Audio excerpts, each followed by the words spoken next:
Thinking of switching to Cricket Wireless but want to keep your current number? Here's how. First, ensure your phone is unlocked and compatible with AT&T's network. You'll need to purchase a Cricket Wireless SIM kit online or in store. When activating, you'll provide your current carrier's account number, PIN, and IMEI.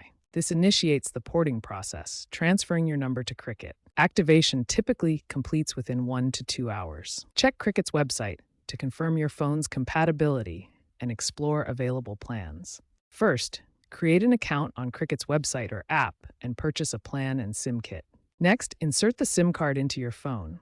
Use the SIM eject tool if needed. Now activate your service through the Cricket app, website, or by calling their support line. Submit your port request with required account information from your current carrier. During the transfer, you'll receive a temporary number to use. Once porting is complete, you'll get a confirmation SMS or app notification. If you experience any issues, contact Cricket support immediately through their website or phone. Finally, double-check all information you provide to prevent delays.